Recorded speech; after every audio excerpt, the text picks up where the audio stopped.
আসসালামু আলাইকুম। স্বাগতম মাছরাজ কুকিং ডায়েরিতে। আশা করি আল্লাহ সুবহানাহু তাআলার অশেষ রহমতে আপনারা সবাই অনেক ভালো আছেন। আমার আজকের রেসিপি স্যালমন মাছ দিয়ে টমেটো রান্না।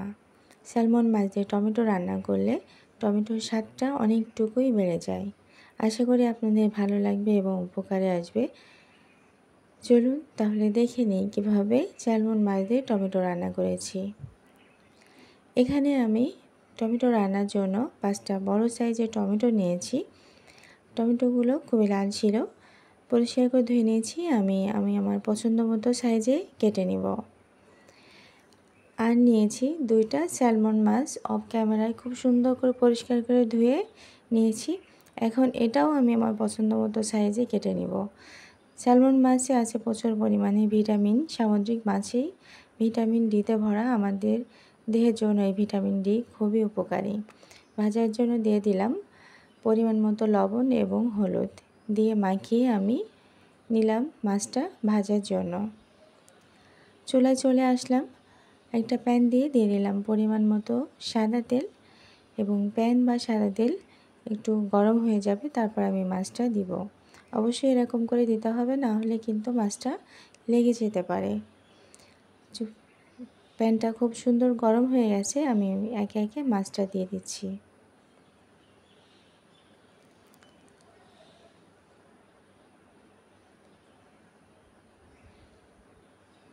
মাছ দেওয়া হয়ে গেছে। এক সাইড হয়ে গেছে, আমি অন্য সাইডটাও ভাজার জন্য দিয়ে দিচ্ছি। ঠিক এরকম করে হালকা গোল্ডেন করে ভেজে নিতে হবে। ভাজা হয়ে গেছে। এদিকে আমি অফ ক্যামেরায় টমেটোগুলো কেটে নিয়েছি আমি আমার পছন্দ মতো সাইজে, না পাতলা না পুরো। এখন রান্নাতে গেলাম। চুলায় একটি পাতিল দিয়ে তার মধ্যে দিয়ে দিলাম পরিমাণ মতো রান্নার জন্য সাদা তেল। সাদা তেলটি গরম হয়ে গেলে তার মধ্যে দিয়ে দিয়েছি 2টা বড় সাইজের পেঁয়াজ থেতো করা। হালকা কালার চেঞ্জ হয়ে গেলে দিয়ে দিলাম 2টা বড় সাইজের আলু লম্বা লম্বি করে কাটা। এটা আমি অল্প ক্যামেরায় কেটে নিয়েছি। দিয়ে দিচ্ছি 3টা কাঁচামরিচ অর্ধেক করে কাটা এবং 2টা রসুনের কোয়া দিয়ে খুব ভালোভাবে আমি আলুটা ভেজে নেব।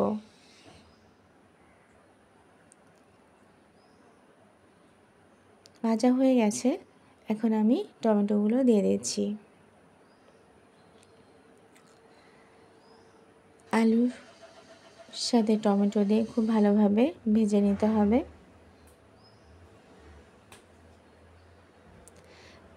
এই পর্যায়ে দিয়ে দিচ্ছি 1 টিস্পুন সরিষা বাটা এবং 1 টিস্পুন জিরা বাটা, পরিমাণ মতো লবণ দিয়ে উল্টে পাল্টে খুব ভালোভাবে কষিয়ে নিতে হবে।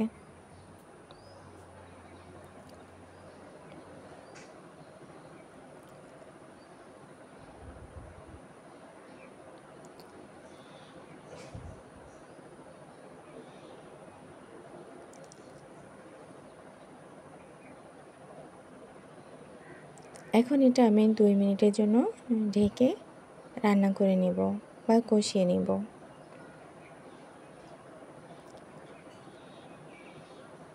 2 মিনিট হয়ে গেছে। খুব সুন্দরভাবে কষানো হয়ে গেছে। খুব সুন্দর একটা ফ্লেভার আসছে।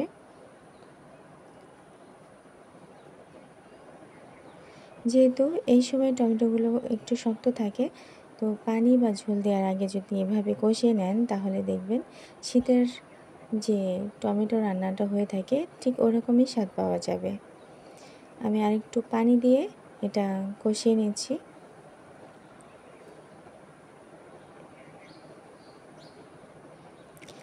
আবার একটু ঢেকে দিব আমি 1 মিনিটের জন্য। 1 থেকে 1.5 মিনিট আমি ঢেকে আরেকটু কষিয়ে নিয়েছিলাম। এখন দিয়ে দিলাম পরিমাণ মতো হলুদ আর রান্নার জন্য গরম পানি। অবশ্যই রান্নায় গরম পানিটা ব্যবহার করবেন, তাহলে দেখবেন রান্নাটা খুব তাড়াতাড়ি হয়ে যায় এবং রান্নার স্বাদটাও বেড়ে যায়, কালারটাও সুন্দর থাকে। মাছগুলা দিয়ে দিচ্ছি।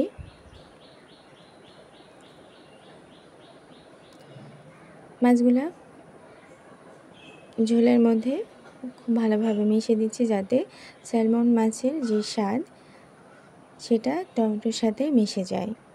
এই পর্যায়ে খুব কম টাইমের মধ্যেই রান্নাটা হয়ে যাবে।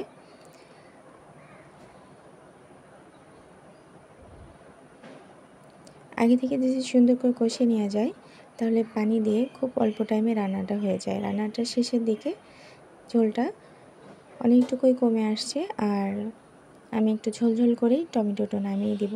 চুলা জালটা আমি নিভিয়ে দিয়েছি, দেখতেই পাচ্ছেন আপনারা। এখন এটা আমি পরিবেশন করে দেখাচ্ছি, দেখেন কতটা লোভনীয় হয়েছে। মাশাআল্লাহ, খুব সুন্দর একটা কালার আসছে এবং খেতে কিন্তু খুবই সুস্বাদু হয়েছিল। স্যালমন মাছের যে ফ্লেভার সেটা এই পর্যায় থেকেই পাওয়া যায়। খুবই সুন্দর একটা সুঘ্রাণ থাকে এই স্যালমন মাছের। আশা করি আমার আজকের রেসিপি আপনাদের ভালো লেগেছে। যদি ভালো লেগে থাকে অবশ্যই ভিডিওটি প্রিয় মানুষদের সাথে, ফ্রেন্ডস, ফ্যামিলির সাথে শেয়ার করে দিবেন। একটা লাইক দিয়ে আমাকে সামনের দিকে যেতে সাহায্য করবেন। জানাবেন আপনাদের সুন্দর মতামত।